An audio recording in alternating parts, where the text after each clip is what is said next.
مرج البحرين يلتقيان بينهما برزخ لا يبغيان فبأي آلاء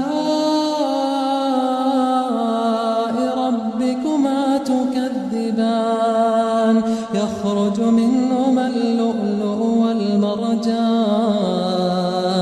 فبأي